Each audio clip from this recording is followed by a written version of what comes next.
10 में साइंस में इंटरेस्ट अच्छा आया था, मैथ्स और फिजिक्स में बहुत इंटरेस्ट था। मार्क्स भी अच्छा है क्लास 10 के बोर्ड एग्जाम्स में, तो IIT JEE के लिए बहुत सोचने लगे। तो थोड़ा रिसर्च किया तो पता चला कि यहाँ पे क्षमता एजुकेशन में पढ़ाते हैं, इसलिए IIT JEE के लिए केशव सर के बारे में जानने को मिला। तो यहाँ पे जब आए, यहीं से 2020 से स्टार्ट हुआ, क्लास 11 में यहाँ पे पढ़ना स्टार्ट किया। इनिशियल डेज में फिजिक्स तो बहुत सही चल रहा था, मैथ्स में थोड़ा प्रॉब्लम्स हुआ था, थोड़ा हाई लेवल थोड़ा लग रहा था स्टार्टिंग में। और केमिस्ट्री में क्योंकि थ्योरी बहुत ज़्यादा रहता है तो पोस्टुलेट्स वो सब थोड़े प्रॉब्लम्स हुए थे स्टार्टिंग डेज में। ये बोला ना कि हम साइंस पढ़ेंगे, तो ये बोले नहीं हम कॉमर्स अफोर्ड नहीं कर पाएंगे हम साइंस। लेकिन हम बोले एक बार उसको पढ़ने दीजिए 9, 10, 11 से फिर चेंज करा देंगे। लेकिन 9, 10 में इतना अच्छा रिजल्ट आया तो नहीं चेंज करवा, अभी बोले नहीं पढ़ने। मामा बहुत बड़ा सपोर्टर है भाई, मामा बहुत मैंने पीछे मेहनत किया है मैथ वगैरह में, और सब चीज मामा। जितना लिखवाना था उतना हम, जो लिखना है तुम लिखो। इसका बेस मैंने बेस तैयार किए हम, इसकी मम्मी और इसके मामा। सो स्टार्टिंग में तो ट्यूशन के बाद सेल्फ स्टडी थोड़ा बहुत करते थे। फिर धीरे धीरे जब प्रेशर थोड़ा इंक्रीज हुआ तो मतलब पढ़ाई का भी लेवल बढ़ाना पड़ा। वो मतलब टाइमिंग बताए तो शाम के समय ट्यूशन होता है, तो उसके बाद रात के समय अच्छा खासा पढ़ाई हो जाता है if you work consistently. So that was my target. उसके बाद रिवीजन के लिए I used to like to do the revision once in a month. और समटाइम्स कभी कभी जब एग्जाम्स रहते थे या टेस्ट, तब रिवीजन के लिए टाइम लगा लेते थे। और ज़्यादा रिवीजन तो मैथ्स के लिए लगता था क्योंकि प्रैक्टिस बहुत लगती थी। उठता था सारा दिन बस टूक टाक पढ़ता था, टीवी देखता था और क्या देखता था, कार्टून ओगी। तो हम बोलते थे क्या पढ़ेगा, लेकिन पढ़ भी रहा था।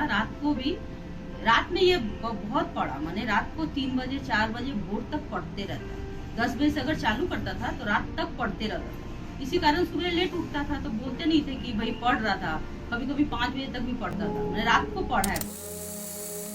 इतना हेल्प किए सर, मेरे लिए तो भगवान है, नाम भी भगवान का है उनका।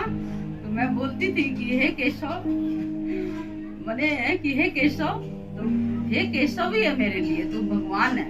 हम तो जिसको भी मैं बोलती हूँ ना, सब बोलता आज के जमाने में है झूठ बोली, हमने नहीं, झूठ नहीं बोल रहा आंटी, मेरे लिए तो भगवान है भाई। उतना किए हैं मेरे लिए, हम नहीं कर पाते उतना, जितना वो करे है ना, हम कभी उनका भूलेंगे नहीं। सबसे पहले बात करना चाहिए केमिस्ट्री का। एक्चुअली मेरे हिसाब से सबसे आसान तो केमिस्ट्री है, क्योंकि मतलब NCERT को ध्यान से पढ़ लेने से most of the topics covered हो जाते हैं NCERT में। और उसके बाद PYQs तो मस्ट है किसी भी सब्जेक्ट के लिए।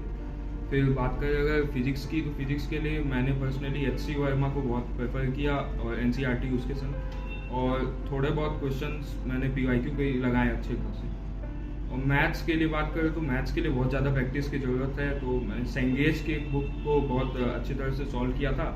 और उसके बाद जो सर के क्लास मटेरियल्स रहते हैं और PYQs बहुत इम्पोर्टेंट है। जब फर्स्ट टाइम इसने मुझे फ़ोन करके बोला कि मैं JEE एडवांस में 3688 नंबर मेरा रैंक आया है या, तो मुझे तो बिलीव नहीं हुआ।